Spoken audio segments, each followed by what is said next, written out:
series of webinar from TeamLease Digital. Our today's topic focuses on building the engineering workforce of tomorrow and bases a recent report titled TeamLease Digital Professional Staffing Trends Report, covering the three major segments of engineering, healthcare, and telecom. We have here come together to put yet another interesting discussion on how engineering and its subsectors and industries are poised to grow in the future. To share their views, experiences, and thoughts, we have two eminent industry experts joining us today who will share their viewpoints on this topic. Please join me in welcoming our first panelist for the day, Mr. Neeraj Kumar Gupta. Welcome, Neeraj. Head HR, Admin, and HSC for Norbremse Technology Center, India. With 22 years of rich experience in human resources, administration, quality management systems, HSC, and information technology, Neeraj has been contributing to the industry and country through his expertise. We welcome you on board, Neeraj, today. Thank you very much for inviting. Thank you, TeamLease team, for being here. Yeah. And it's really exciting to share the views for the challenge which I believe all the organizations are facing at this moment here. Happy to have you, Neeraj, with us. Please welcome our second panelist for the day, Ms. Shubha Kadiali, Head of HR for UD Trucks India. Shubha brings in 20 plus years of strong HR business partnership expertise across diverse industries in retail, oil and gas, engineering, R&D, and technology. She's also a certified coach. Welcome, Shubha. Thank you for joining us today. Thank you so much, Munira. It's a pleasure to be in this forum with TeamLease Digital and share my experiences and learnings. Thank you, Shubha. Also joining Neeraj and Shubha, we have our expert, Mr. Sunil, CEO, TeamLease Digital. With 25 years of diverse industry experience, he's been in the staffing industry for more than 15 years and donned various leadership roles. He currently heads specialized staffing with TeamLease Digital, passionate about solving the digital people supply channel to propel India growth story. Sunil is an ardent runner and have completed several marathons. With this, we'd like to initiate our discussion.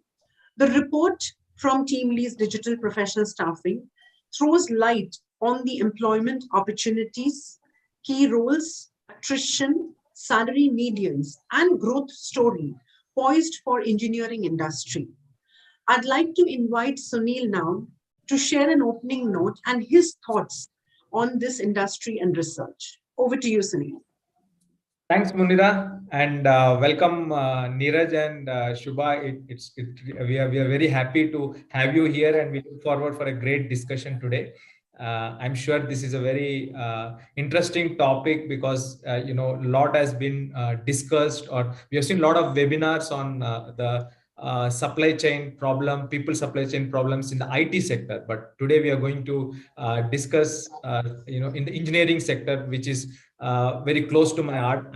I'm an engineer, and I feel that this is a sector which is an evergreen sector, but of late, it is not in that much limelight, because when you speak to any youngster, they aim to be a coder or be part of the employment in IT sector. But we would like to throw some light on the opportunities available in the engineering sector. That's where that was the basis which we said that let's do a deep dive on the sector and see what lies ahead. So some of the interesting findings what we have from this sector are that in the next 5 years, that is by 2026, engineering sector is going to add 8 million new jobs. That's a phenomenal number. The employment is going to move from 30 million to 38 million.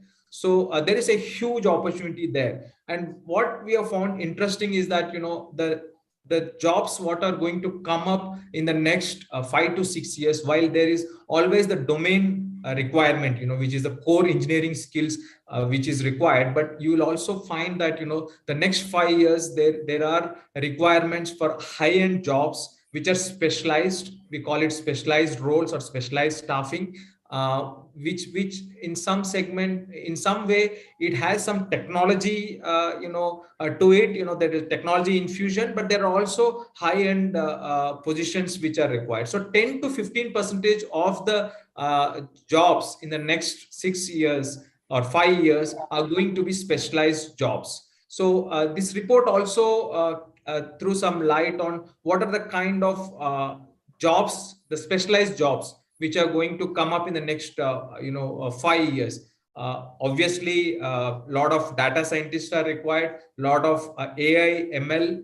We also found that cyber security, these are some of the key areas. And with the launch of 5G, we feel that the IoT will take center stage. The Industry 4 revolution will come in, and you will see that a lot of technology embedded requirements are going to come up. Apart from the regular requirements in the manufacturing, plant, production, and research and development, which are the core requirements which are going to come up. And when we further looked at what are the sectors which are going to provide these jobs, or which are going to offer these jobs, auto, aerospace, and defense, this sector is a leading provider of jobs, are going to be the leading provider of jobs in the next 5 years. Power and construction, chemical, agriculture, and process, manufacturing, and electrical and electronics. These are some of the key sectors where we find that there is a huge requirement which is going to come up. And this report also tries to identify which are the locations where the jobs are going to come up. We found that Bangalore, our survey found that Bangalore and Chennai are going to have 17% of the share, Hyderabad around 14, and Kolkata around 12% share. Apart from this, the non-metros are also coming into play. The Chandigarh, Ahmedabad, and Pune of the world, they are also going to hire in big numbers.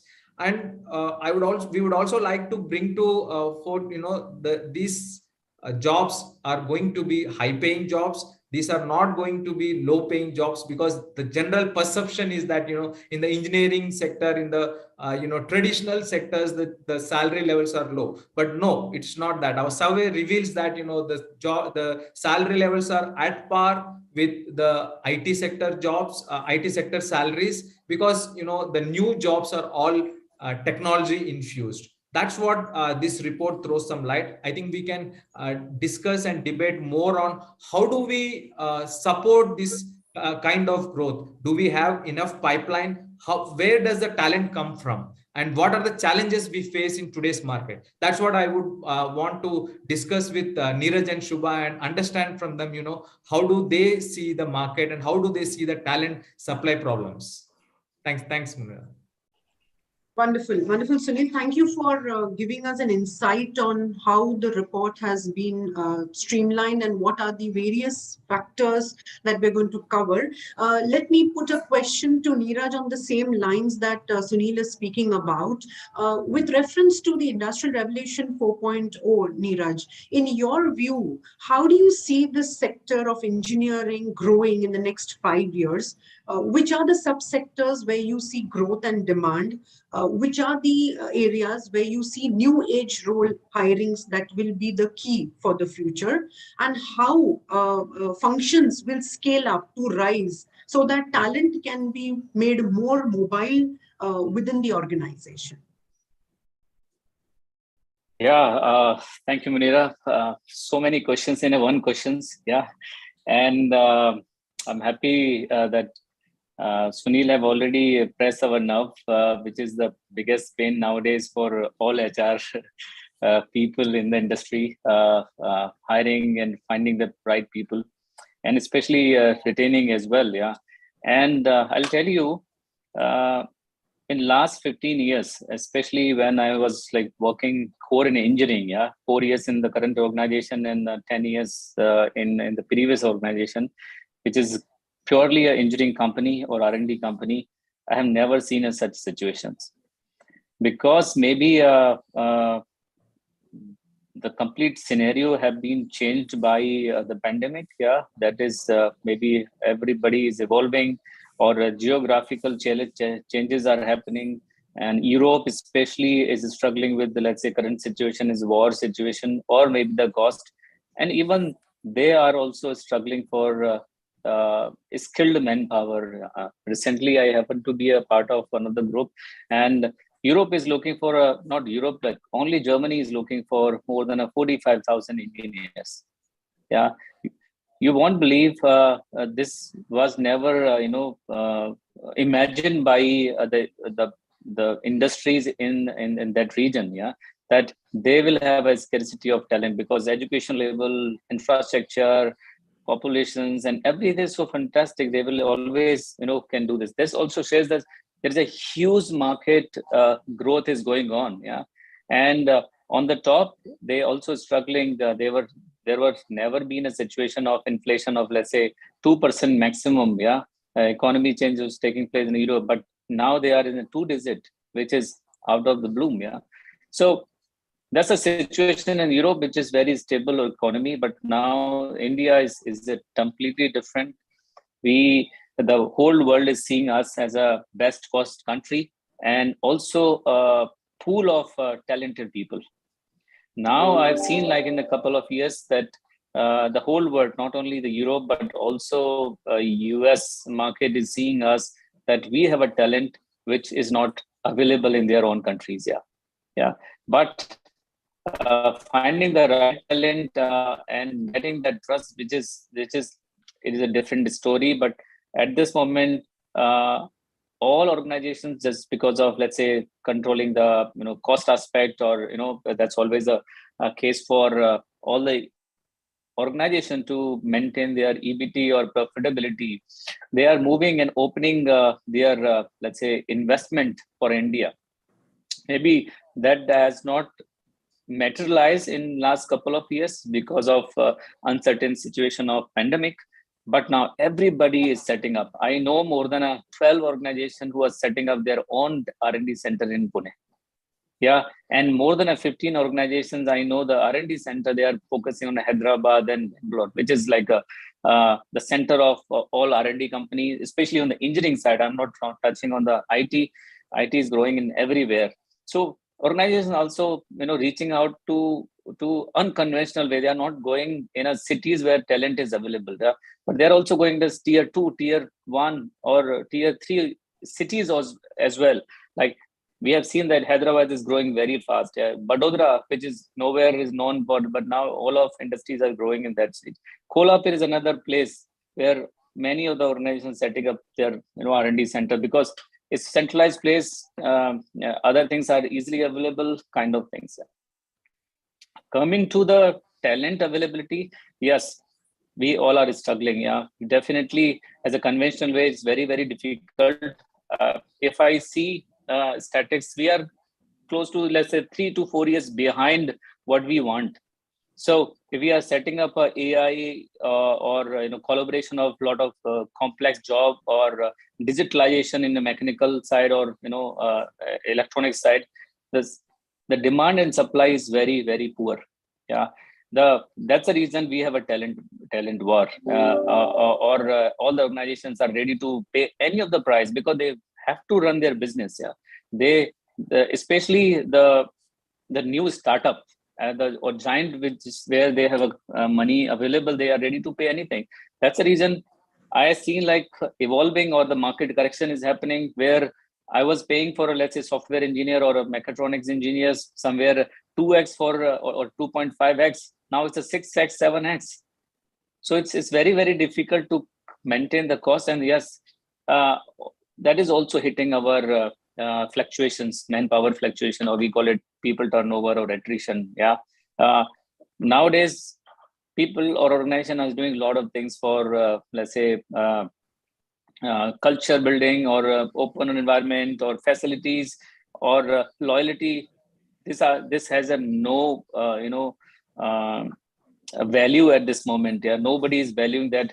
If I work for 5 years, 6 years in the company, show my loyalty. No, zero. Yeah, nobody. They are brutal nowadays. Employees, even though you do everything, they get the new offer and then they choose their own destination. So see, these are like few things which I wanted to mention. And another aspect, you talk about the subdomain and other domain of companies. Yeah, I'll tell you, we are not only hiring people from our own engineering firm, let's say automotive, or yeah, we are also hiring people, or our people also going to the company which is nowhere is there. Yeah, let's say our people are also joining the pharma company, houseware company, or let's say, like for example, LG or other organizations, yeah, which is no relevance, because only they have a talent, they have some percentage of talent, and it's easy to groom them and utilize them for their on places. Yeah, digitalization is one of the things which is going very, very high at this moment, which was not the focus for all of us. And yeah, there I see a lot of opportunities which is available. I believe to cope up with this situation, we have to do a lot of unconventional approaches, not only like hiring the lateral people or depend on your pool or depend on the market available. But rightly said, we have to use collaboration structure or development of our own existing people, and also prepare our let's say freshers for the future skills is very, very important. These are like few of the ways which is maybe helping or will help to the organization to cope up with the talent management, talent requirements for the future skill set. Thanks, Neeraj. I think you've really touched upon the core subjects that are prevailing today, and how we are going to look at bridging the gap in terms of the talent war, the skill gap that we will see in the near future. Shubha, with the same aspect, I'd like to pose a question to you. But however, looking at the industry that you've been currently with, I'd like to further narrow it down, saying that, today the era of engineering, and when you look at electrical and electronics engineering, automotive engineering, if you speak about, it is completely changed, and it is still evolving. Yeah. Which means I'm talking about, we are in an era right now where I am going to DIY my vehicle. Sitting at my residence or sitting at my farmhouse, for that matter. How do you see this sector further growing, and what has caused this sector to evolve drastically, and which are the further functions in this sector which will continue to keep changing? Okay. Thanks, Murira, for that question. As you said, automotive is a growing industry, and there have been innovations that have happened in this industry, because I think all companies are really chasing towards customer delight. We have moved from customer satisfaction to customer delight. So in the whole process, we are trying to see how we can give safe vehicles, fuel efficient vehicles to our customers. How can we really, make it very technology savvy? How can we make the vehicle productive? So, this is the aspects, this is the endeavor that all companies are really working towards. Also, we see there are, in the process of offering the best vehicle solutions to the customers, we are also wary of the fact that we need to have COT, emission-free vehicles, electrical vehicles, which is more, friendly to the environment. So, sustainable vehicles is what we want to offer to our customers, so that we save the planet, make it more green and clean. Also, from other aspect, we are seeing the number of drivers in different countries have actually reduced significantly. So with that aspect, the autonomous vehicle comes into play, where, how can we really have a driverless truck operating, by itself. So of course, there are different levels of automation that each companies are aspiring to work towards.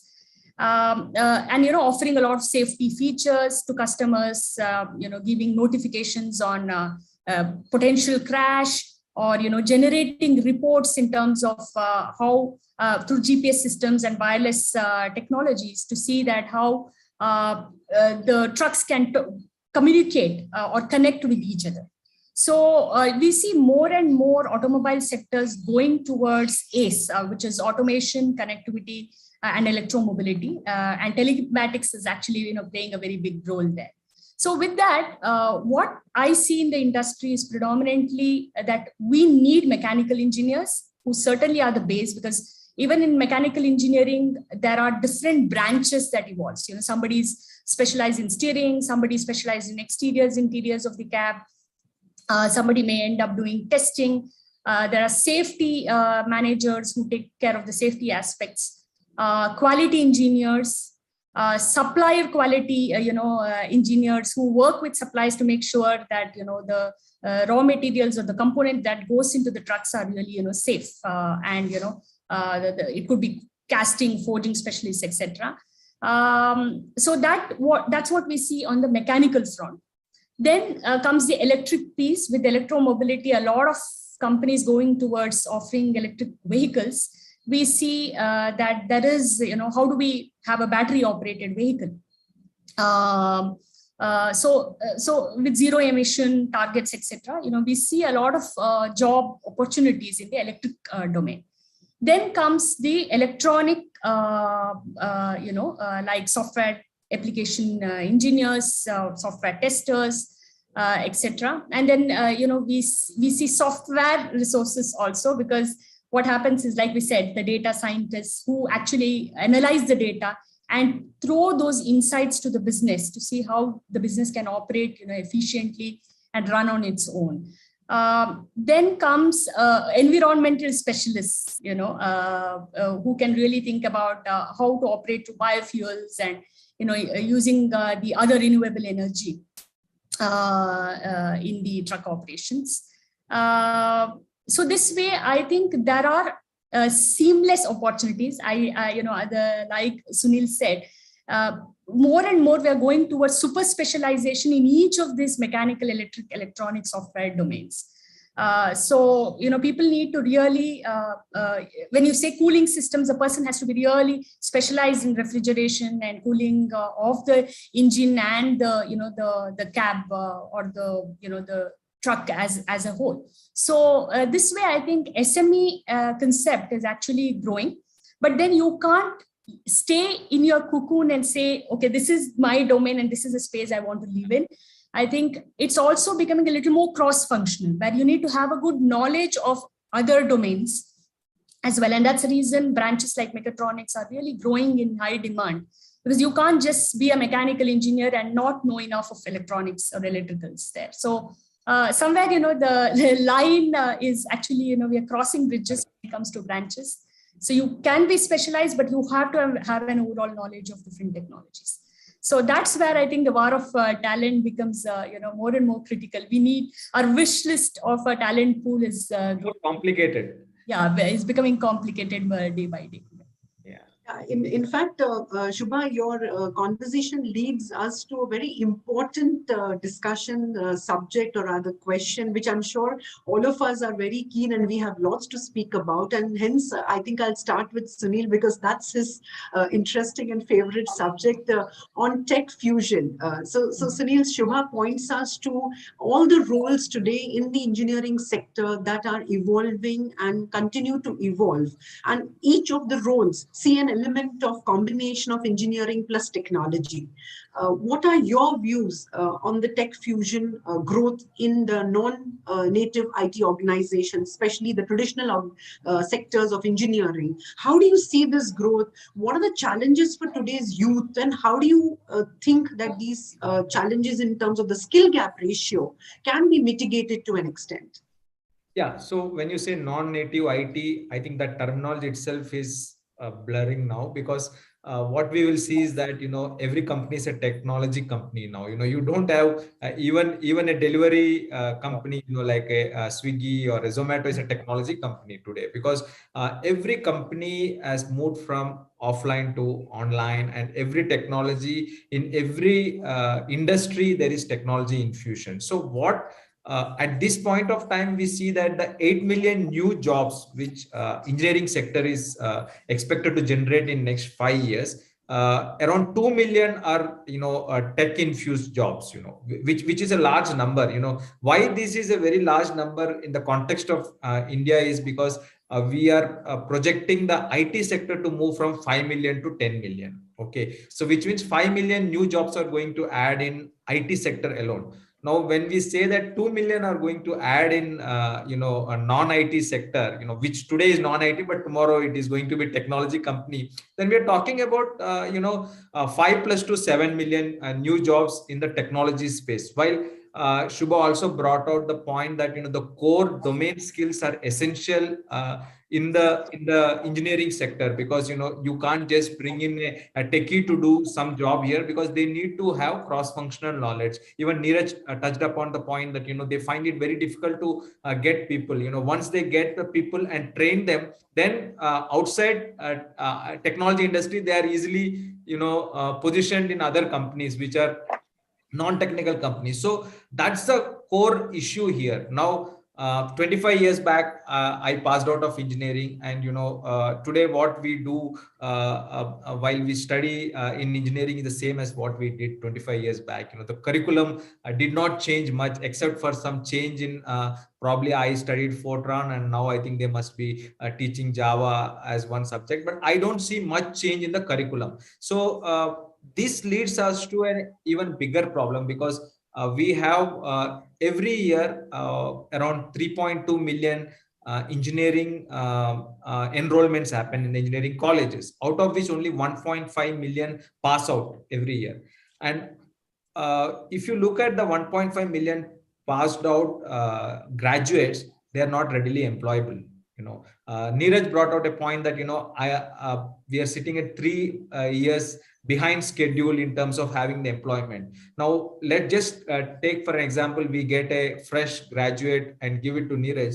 He has to spend another 1 or 2 years to train him, so he becomes 5 years. The gap becomes 5 years. Why is this happening? Because one, we have a system which requires the fundamental change. The new education policy is definitely a big expectation from new education policy, that the curriculums will get aligned with the industry requirements, so that when a graduate passes out, he can be readily employable.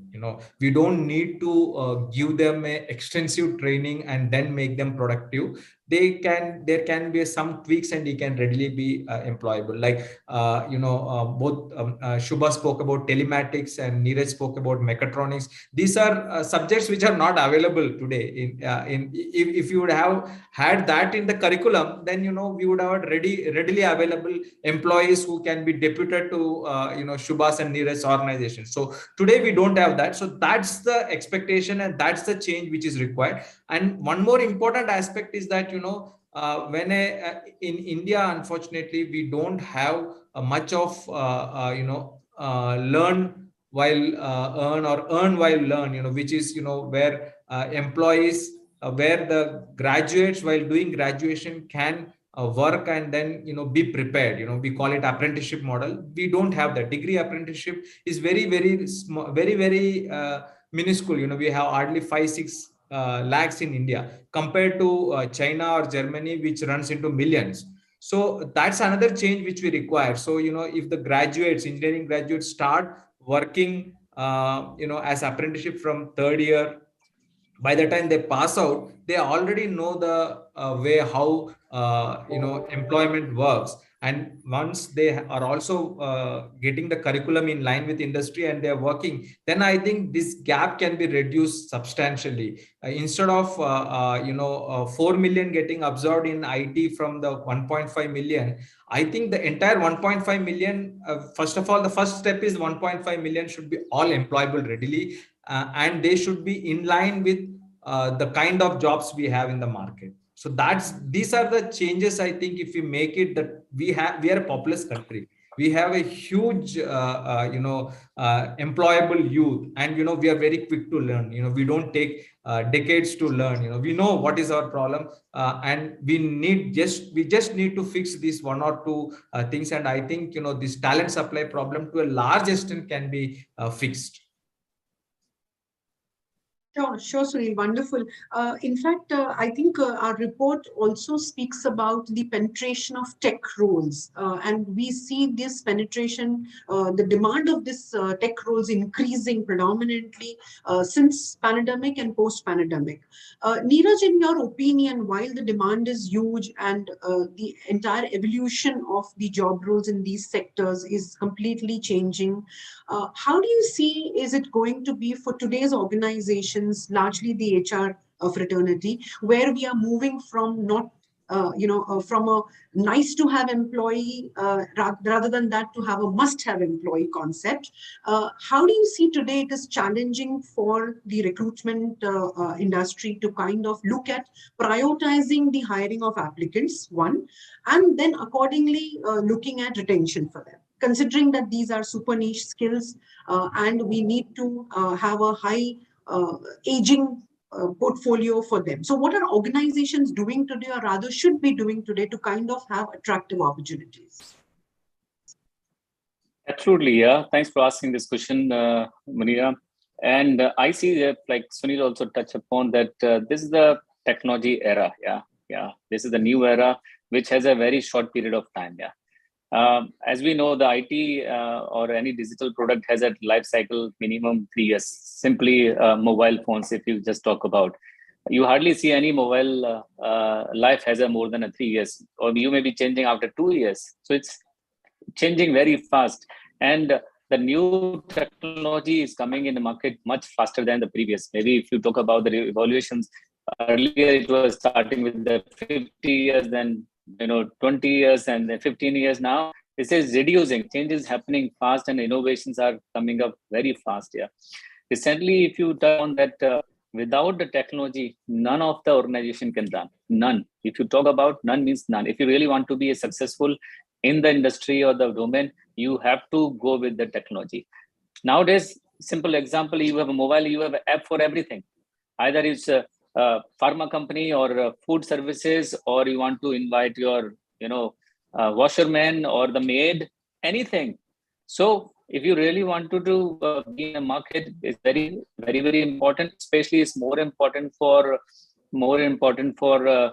engineering company. Yeah, since a lot of competition, and if I see the gap which I was mentioning, that it's huge.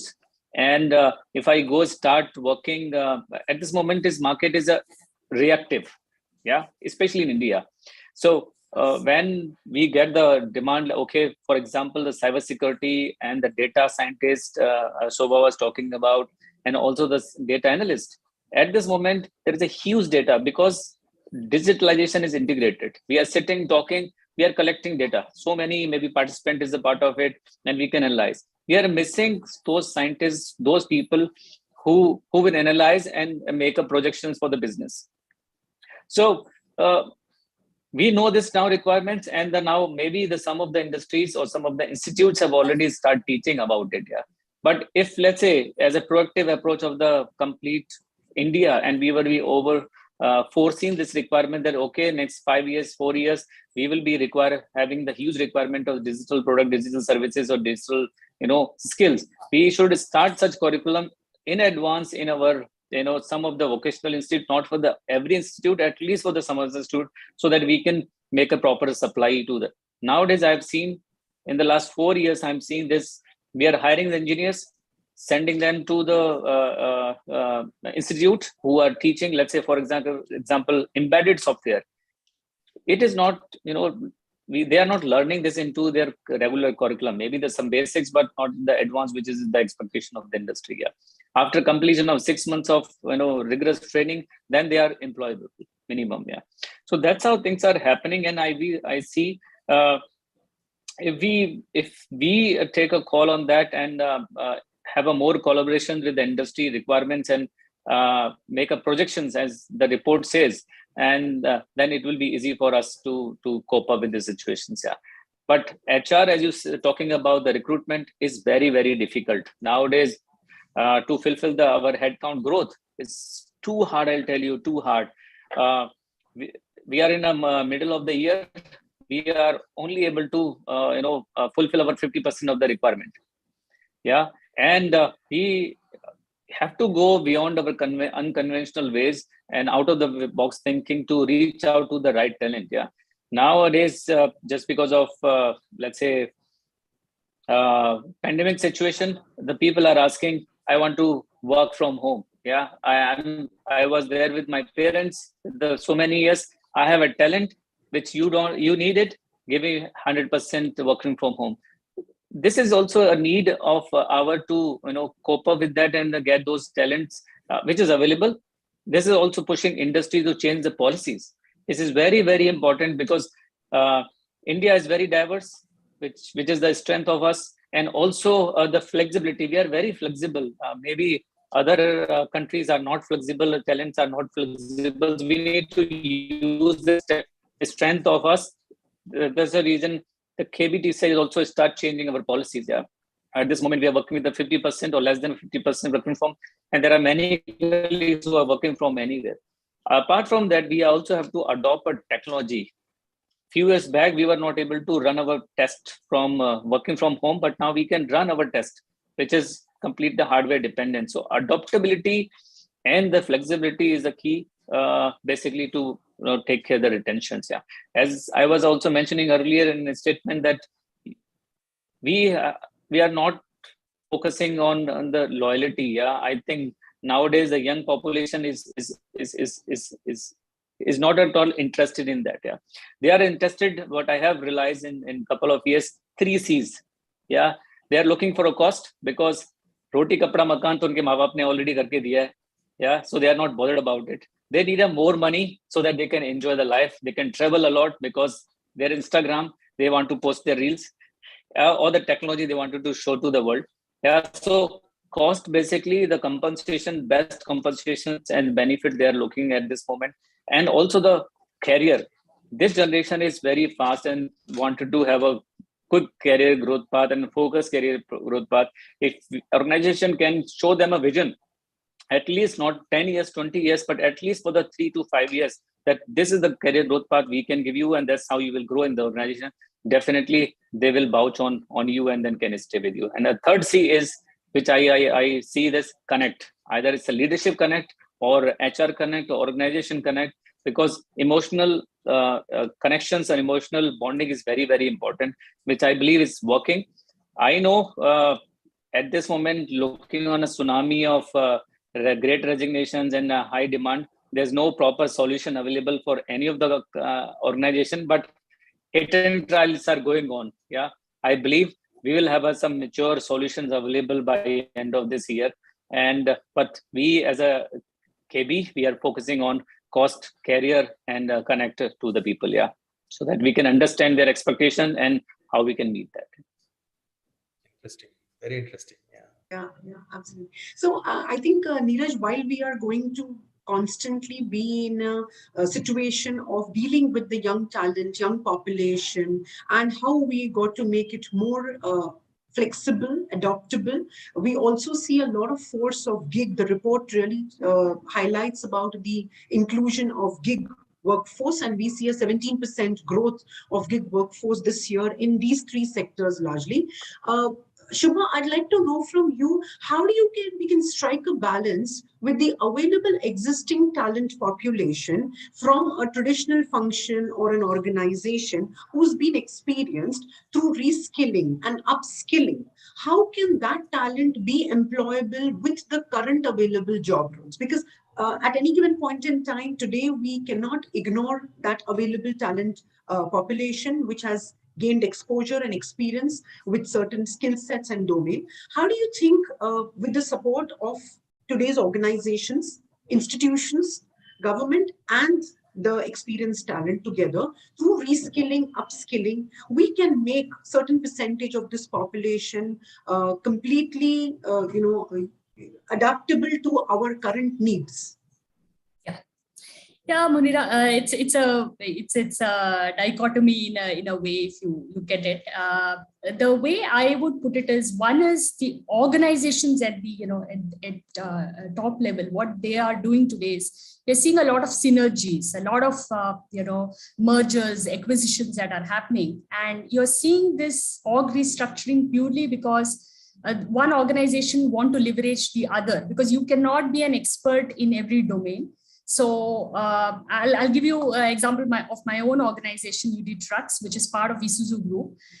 We entered into a strategic alliance with Volvo purely because Volvo was very good with engines, premium engines providers, while Isuzu had a very good market penetration, unlike Volvo. So it was a perfect match. Volvo is very good in heavy duty vehicles, while Isuzu is good in medium and light duty vehicles.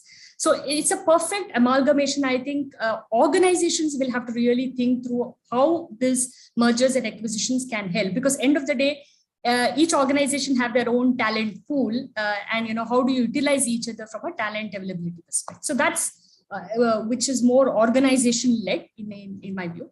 Also, the post-pandemic era has brought up this aspect that we don't know whether certain skills are required. Is it only for today or we need it for tomorrow? So the organizations probably will have to really, work on their organization agility index. When I say that, can I hire in certain skill sets? Can I hire contract employees where, I can kind of reduce and increase as and when needed?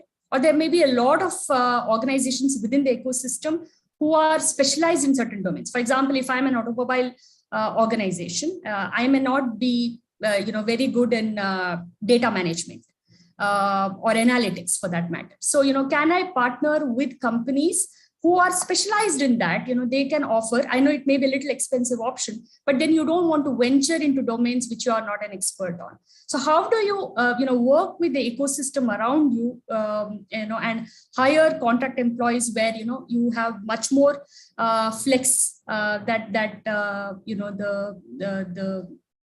you have as an offering for yourself. Then comes, organizations will also have to look at which are the key positions. I think what we lack is we just keep hiring as and when the projects come in. I think identifying which are those key positions, and for those key positions, which is the industry, can I hire from cross, domains or cross industry sectors? How do I pay them? How do I, would their midpoints look a little different, from a percentile positioning perspective? And then in these SME specialists whom we are hiring, how would they coach some of the young budding engineers who are coming from universities? How do you give them the responsibility of developing smart tech savvy engineers who come from the campus? So kind of giving them on the job experience and growing and kind of making them grow in that respective area will be a very important aspect that we need to look at. So I think every it would be like Neeraj said, India is the second populated country in the world.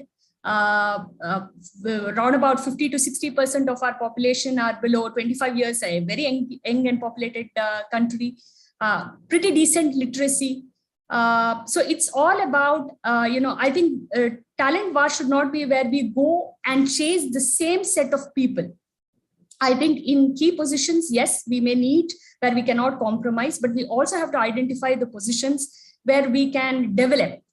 Just to give you an example, instead of just chasing the engineering graduates, can we diploma engineers? Kind of coach them, give them basic level of jobs. It could be CAD engineering, prototyping kind of work to begin with, and then slowly groom them, in hard core domains, and eventually sponsor for their education to graduate as engineers eventually. So these are different means how I think HRs, business leaders will have to start thinking to kind of fill the skill and talent gap. And of course, like you said, learning and unlearning and relearning strategies will have to be really deployed across the organization so that people kind of keep upgrading themselves and keep contributing to the business. So, Shubha, just let me come here. So, from what I hear from Neeraj and Shubha, I think few important insights, key insights. One is that the way employment is happening, there is a change. One is the kind of jobs are changing, the employment models are also changing. One is obviously permanent employment, which is the core of any organization structure. Then you are going to have engagements which are short term with the subject matter experts. You are also going to have contracting as one large factor, and you're also going to have gig. So there is scope for every employment model to coexist in an organization to meet the talent requirements, the people requirements, because we can't go with one model or a two model. We have to have a combination of all these things if you have to get all the employees required to run an organization and grow an organization. That's one thing which is coming out of this discussion. Second, we spoke about the how do we enhance, or how do we get the employees, graduates readily employable. So we spoke in length about that. We need to there is a different aspect to it. We need to have a complete change of models, that a new education model, a new educational policy and apprenticeship models will help us to prepare the youngsters, and they will be readily employable. So these are some of the things which are coming up. One more important aspect I missed out, or I made a note, is that Neeraj spoke about going to tier 2, tier 3 cities. That's an interesting thing, because so far people used to come to the jobs. If I need a good job, I need to go to a key city, because I am going in search of a job. But now I think the jobs are going in search of people, and that also opens up a whole new set of talent available in various other locations other than metros, who don't want to come to metros.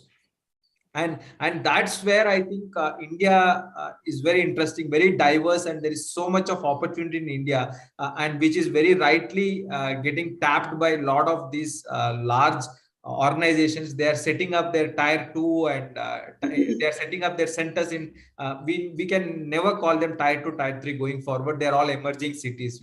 It just takes 5 or 6 large organization to set base in a small town, and it becomes a center of employment, because the volume of hiring for all these centers are huge. You cannot even imagine, and that throws an interesting debate, which may not be appropriate for this webinar, but maybe we should take it up in another discussion, that the engineering colleges in 5,000 plus locations will open up lot many employees who can readily get job. They don't need to go to Bangalore or Hyderabad or Delhi. So all in all, we have all the ingredients. It's just a matter of fixing all these things. I think this talent supply is not going to the talent supply challenge is not going to last long, and we are confident that these 8 million new jobs can be fulfilled from India, and I think much more. I think that's the estimation as of now, and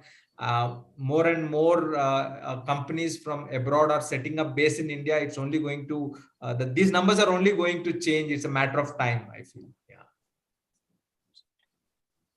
Sure.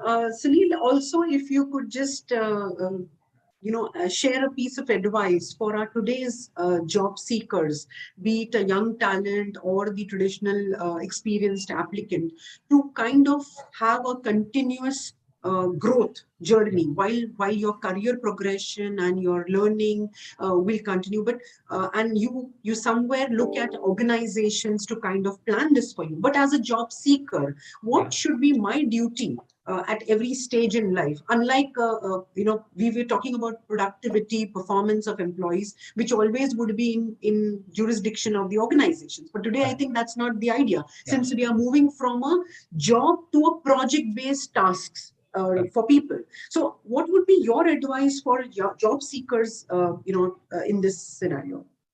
Neeraj already touched upon, and Shubha also spoke about how continuous learning is a key aspect, not just after you get a job in an organization, but I think irrespective of whether you're looking for a job or not, you need to constantly upskill yourself. It's never going to be the same concepts or same learnings which you will apply in the future of jobs. The world of the future of work is changing, the future of jobs are changing, and we need to keep abreast with that. So we have a lot of as we spoke, there is a large employee base within the engineering sector, and with the new jobs coming up which are high paying jobs and which have a technology kind of a technology infusion, but the domain skills remain same. So these employees have advantage over the others. Why give an opportunity only to the new incoming new joiners? They can actually upskill themselves. Some of the trainings are available internally, but they're also today click of a mouse, the internet is available everywhere. There are so many free courses available, and there are so many paid courses available. The edtech, it's an edtech boom now. So everybody can study, everybody can upskill themselves, and they can choose the line of their interest. You might be working on the shop floor for last 20 years, but it does not stop you from picking up a CAD CAM course and moving to the next. And in fact, they will have a better advantage because they can connect very well. Like in case of you and me, Munira, we recruited ourselves. So for us, it's not rocket science. We can understand the business, but if you get somebody from outside to run the business who has not come in from the staffing routes, it takes time for them. I'm not saying that they will not do well, but it takes time for them. It's the same case in every employee's life cycle, and that's where I think the key lies in the future for the job seekers.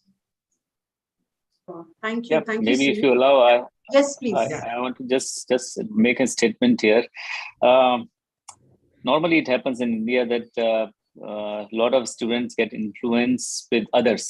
Yeah, or either they influenced by the organizations or brand or many things. Yeah, let's say in their campus, Mahindra is coming, or Tata is coming, or Mercedes-Benz is coming for a XYZ topic, and then they start pursuing themselves to join that organization. I will say our students, yeah, they should select the right organizations. They should do the homework, yeah, while once they will have understanding, okay, this X organization is fitting to my ambition. If I want to go for automotive or engineering or technology or design, because during the graduation they have understanding, I wanted to do automotive. I have interviewed many of the students and spoken to them. I want to join an automotive, but automotive has a more than 10,000 parts. So in automotive, you want to go in a car or engine or chassis or software or telematics or design, where what you want to do. If they have a clarity, okay, I wanted to go in a company or in automotive only for engine design, and they start searching, okay, this is the organization where I want to go, and they start learning about the organizations. Yeah, it will be helpful for them to choose a right career path for them, and it will ease their life to hunt for a good job. Not only the whosoever is coming to the campus and they just join, and then after 6 months or 1 year they get frustrated. This is not the design. This is a product based company. This is a service based company. Once they go jump into the pool, then they realize this is not the right swimming pool for them to swim. Yeah. So maybe that's a piece of advice for all the job seeker. Please find a right partner for a happy marriage. So this is what I mean. So if you know already a girl or groom, and then it will be easy for you. Rather, they come and select you. Okay, come work with my company, and then after 2 years you get a divorce. So rather you choose it and have a long-lasting, let's say, marriage life. Yeah. Wow, that's really great, Neeraj. I'm sure our viewers are going to have really this piece of advice from all of you. With this, I think we come to a very interesting end of our session. We'll quickly take a few questions. We have a lot of questions, but some of them already are being answered by you during the discussion. So I'll pick up the unique questions. I think the first question, Neeraj, is for you. What could be the most appropriate method for a training for a traditional core engineer to move him to an IT skill set? Should it be edutech? Should it be a full-time course? Is it an on-the-job training, or is it a mix of both methods? Yeah, it totally depends on his priorities. Yeah, if he has a backup for, let's say, financial burden and flexibility, he can go for a full-time course. If somebody have a finance responsibility, then part-time and the online learning is the best tool to go for it. Yeah, I have seen in my own organization many people have completed their PhD or masters or AI certification, Scrum Master certification while working.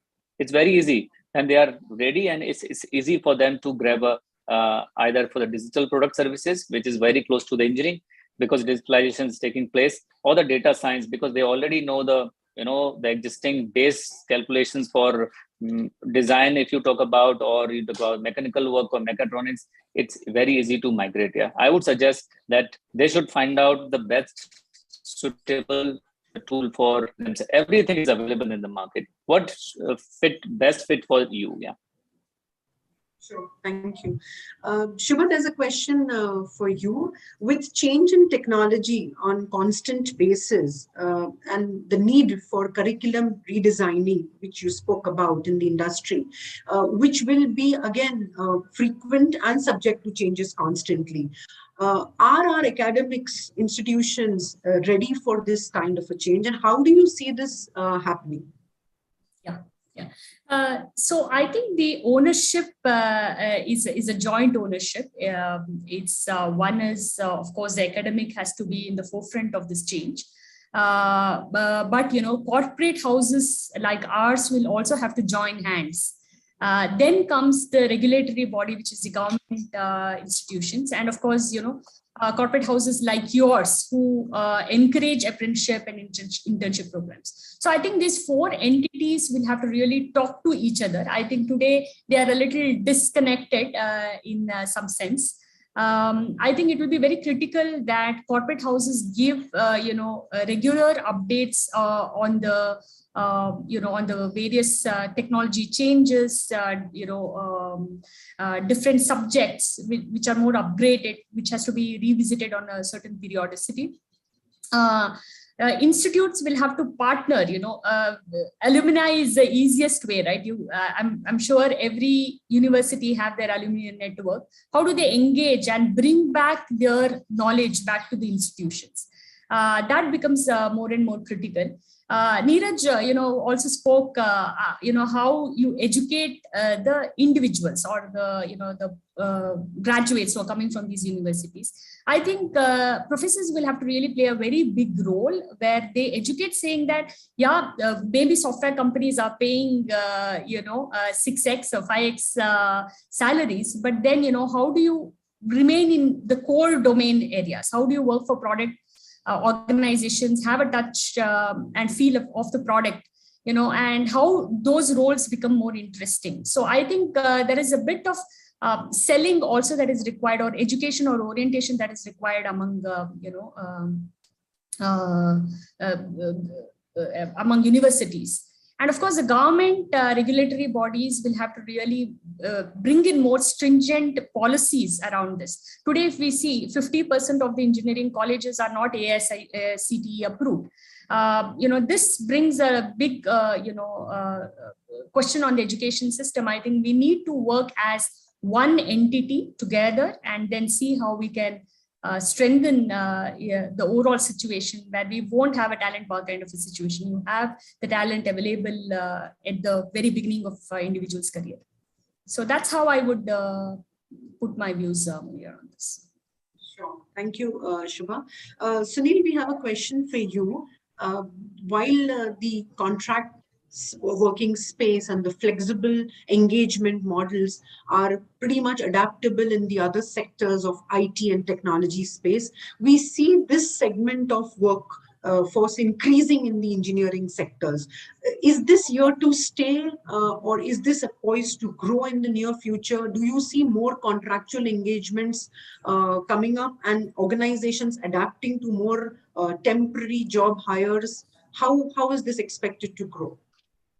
IT adopted it very well in the recent times because, as Neeraj was pointing out, that the technologies keep changing fast, and they need a flexible workforce, who are not hooked to only one technology. So you need people coming in and going out, and it's no more a long-term career with one domain skill or one technology. The same will be applicable in the engineering sector as well. In the traditional engineering sector, the product what they used to manufacture and the different jobs remain same. But now with the specialized jobs becoming a major portion of the overall employment in the engineering sector or any other sector for that matter, because we already spoke about how every company is becoming a technology company. So you will have changing technologies. Technologies keep changing quite fast, because at the core of the technology is the user experience, and the serviceability. So